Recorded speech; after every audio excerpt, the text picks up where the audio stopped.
পড়ালাম হচ্ছে treatment of jaundice. তো first line treatment কি বললো, ফটোথেরাপি হচ্ছে ফার্স্ট লাইন ট্রিটমেন্ট। এখানে হচ্ছে যে লাইটটা কি করা হয়, অ্যাপ্লাই করা হয় চাইল্ডের উপরে। এবারটা কি করে, কনভার্ট করে যে আনকনজুগেটেড বিলিরুবিনে, সেটা কি করে যে কনজুগেটেড বিলিরুবিনে কনভার্ট করে। এখানে যে লাইটটা ইউজ করা হয় সেই লাইটটা হচ্ছে যে ফ্লুরোসেন্ট লাইটার ইউজ করা হয়। এই লাইটটা হচ্ছে যে blue green light most common use করা হয়। এবার এই লাইটটা হচ্ছে দু ধরনের ওয়েভলেন্থ, একটা হচ্ছে ওয়েভলেন্থ আর একটা হচ্ছে ইরাডিয়েন্স। যে হচ্ছে ওয়েভলেন্থটা হচ্ছে যে 460 থেকে 490 ন্যানোমিটার থাকে। ইরাডিয়েন্সটা হচ্ছে যে 30 বা 30-এর বেশি হচ্ছে মাইক্রোওয়েভ পার সেমি স্কয়ার পার ন্যানোমিটার থাকে। দেন হচ্ছে যে এই লাইটটাতে হচ্ছে যে 6টা লাইট থাকে। কটা থাকছে, যে 6 লাইট প্রেজেন্ট থাকে। 4টা হচ্ছে ব্লু লাইট আর 2টো হচ্ছে হোয়াইট লাইট থাকছে।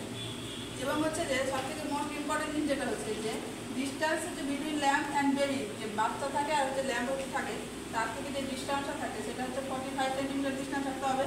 আর বাচ্চাকে ফটোথেরাপিতে দেওয়ার সময় অবশ্যই কী করতে হবে, আই আর জেনিটাল এরিয়া হচ্ছে কি কভার করে রাখতে হবে। কারণটা কি, এটা কি করে যে বাচ্চার হচ্ছে যে ব্লাইন্ডনেস আর ইনফার্টিলিটি হয় সেটা কী করে প্রিভেন্ট করে।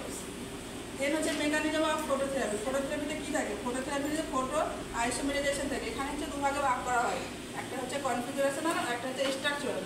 এখানে হচ্ছে যে স্ট্রাকচারাল যেটা থাকছে সেটা হচ্ছে যে বিলিরুবিনটা কী করছে, যে কনভার্ট করছে লুমিরুবিনে, যেটা হচ্ছে কি। আর লুমিরুবিন কী হচ্ছে, যে ওয়াটার সলিউবল হচ্ছে এখানে, লিপিড ইনসলিউবল, তাহলে কী হচ্ছে যে ইজিলি এক্সট্রাক্ট আউট হয়ে যাচ্ছে। আরেকটা যেটা লিখেছি সেটা অতটা ইম্পর্টেন্ট না, যে লেস্ট কমন ইউজ করা হয় যেটা হচ্ছে যে ফটো অক্সিডেশন।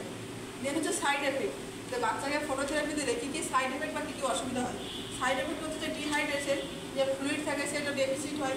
হাইপারথার্মিয়া মানে টেম্পারেচার কী করে ইনক্রিজ হয়, বাড়ানো হতে পারে পেশেন্টের ক্ষেত্রে। আর একটা সিনড্রোম যেটা লিখেছি সেটা হচ্ছে যে bronze baby syndrome. Bronze baby সিনড্রোমের ক্ষেত্রে কী হয়, যে grey brownish discoloration of the skin, যে স্কিনটা থাকে সেটা কী ধারণ করে, যে গ্রে ব্রাউন কালার হচ্ছে ধারণ করে। কিসের জন্য হয়, ডিউ হচ্ছে যে ডিপোজিশন অফ দ্য প্রোটিন, যে প্রোটন কটা থাকে তার হচ্ছে যে ডিপোজিশনের ফলে কী হচ্ছে যে ব্রোঞ্জ বেবি সিনড্রোম হচ্ছে দেখা যাচ্ছে। এগুলো গেল কি, যে ট্রিটমেন্টের মধ্যে গেল কি, যে ফার্স্ট লাইন ট্রিটমেন্ট করেছি কীভাবে ফটোথেরাপিটা হচ্ছে। এবার হচ্ছে নার্সিং রেসপন্সিবিলিটি, যে একজন নার্স হিসেবে কী কী হচ্ছে রেসপন্সিবিলিটি থাকবে। এখানে হচ্ছে যে কভার আই অ্যান্ড হচ্ছে জেনিটাল এরিয়ার আইটাকে কি কভার করে রাখতে হবে। আর যতটা পসিবল হচ্ছে যে কী করতে হবে, যে এক্সপোজ করে রাখতে হবে লাইটের কাছে। আর হচ্ছে প্রোভাইড কী করতে হবে, যে ব্রেস্ট ফিড করতে এভরি 2 আওয়ারলি কী করতে হবে, ব্রেস্ট ফিড হচ্ছে যে প্রোভাইড করতে হবে। মেনটেন কী করতে হবে, হাইড্রেশন, যেহেতু ডিহাইড্রেশন হচ্ছে তাহলে বাচ্চাকে কী করতে হাইড্রেশন মেনটেন করতে হবে। সেজন্য কী করছে, আমরা বারবার হচ্ছে মাকে কী করছি, যে ব্রেস্ট ফিডিং করাচ্ছি এভরি 2 আওয়ারলি। দেন হচ্ছে কী করছে, মনিটর টেম্পারেচার। এখানে কি সাইড এফেক্টে কী বললাম, যে হাইপারথার্মিয়া হওয়ার সম্ভাবনা বেড়ে যায়। তাহলে কী হচ্ছে, এখানে মনিটর টেম্পারেচার কী করবো, এভরি 2 আওয়ারলি হচ্ছে টেম্পারেচারটা মনিটর করবো। আর এখানে কী করবো, পজিশনটা হচ্ছে এভরি 2 আওয়ারলি চেঞ্জ করতে হবে। আর হচ্ছে phototherapy is effective when use for 24 to 28 hours. আর এখানে একটা জিনিস দেখছি, যে চেক করবো কি, সিরাম বিলিরুবিন লেভেলটা এভরি কী করবো 12 আওয়ারলি চেক করতে হবে। দেন হচ্ছে যে ফটোটিউব অ্যান্ড ফটোথেরাপি মেশিনটা কী করতে হবে, চেঞ্জ করতে হবে। যে ফটোটিউবটা থাকে ওখানে তো মেশিনটা ফটোটিউবটি কী করে চেঞ্জ করতে হবে, কত 2000 ঘন্টা চলার পর কী হচ্ছে সেটাকে চেঞ্জ করতে হবে, প্রত্যেক 2000 ঘন্টা চলার পর। এটুকু নিয়ে গেল যে নার্সিং রেসপন্সিবিলিটি। এবার দেখা গেল যে বাচ্চাদের ক্ষেত্রে হচ্ছে যে ফটোথেরাপি কাজ করছে না, তখন কি করা হয়, যে এক্সচেঞ্জ ব্লাড ট্রান্সফিউশন মেথড হচ্ছে যে কি অ্যাপ্লাই করা হয়।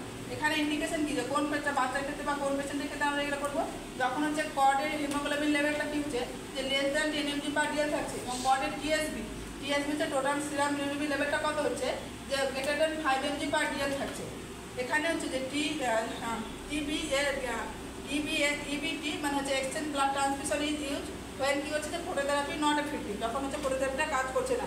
আর এখানে ডিরেক্ট কম্বো টেস্ট যদি পজিটিভ আসে, কতটা আমরা চেঞ্জ করবো, ব্লাড ভলিউম হচ্ছে নিডেড ফর হচ্ছে যে এক্সচেঞ্জ ব্লাড ট্রান্সফিউশনে কতটা হচ্ছে, যে 160 থেকে 180 mg পার কেজি। যে যতটা ওয়েট থাকে হচ্ছে যে কী হচ্ছে, যে তার হচ্ছে যে 1 কেজি অনুযায়ী হচ্ছে এখানে এক্সচেঞ্জ করা হয়, 160 থেকে 100 ml পার কেজিতে চেঞ্জ করা হয়। দেখা গেলো হচ্ছে যে কি 2.5 কেজির একটা বাচ্চা আছে, তাহলে কী হচ্ছে, যে এখানে কি হচ্ছে 2.5 দিয়ে গুণ করতে হবে, অতটা ব্লাড হচ্ছে ট্রান্সফিউশন করতে হবে। ভেন ইউজ করা হয় কী করে, এখানে হচ্ছে যে আম্বেলিকাল ভেন ইউজ করা হয়। এবার মেথড, এখানে হচ্ছে যে একটা মেথড মেনটেন করা হয়, সেটা হচ্ছে পুশ আর পুল মেথড। পুশ হচ্ছে মানে দেওয়া, পুল হচ্ছে যে উইথড্র করা। পুশ পুল মেথড হচ্ছে যদি 5 থেকে 10 ml যখন দেয় তখন হচ্ছে যে 16 to 90 সেকেন্ড হচ্ছে সময় লাগে, মানে যে 5 থেকে 10 ml যখন দেবে 60 থেকে 90 সেকেন্ড সময় লাগবে। উইথড্র করলে কী হচ্ছে, যে 5 থেকে 10 ml যখন দিচ্ছে তখন হচ্ছে 15 থেকে 20 সেকেন্ড সময় লাগছে। এবং হচ্ছে যে লাস্টে হচ্ছে এই প্রসিডিওর হচ্ছে যে 80 থেকে 90% নিউট্রাল ব্লাড করা হয়, এক্সচেঞ্জ করা হয়। যে বাচ্চাদের যে ব্লাডটা থাকে তাকে কিন্তু কী হচ্ছে যে 80 থেকে 90% হচ্ছে ব্লাড হচ্ছে চেঞ্জ করা হচ্ছে।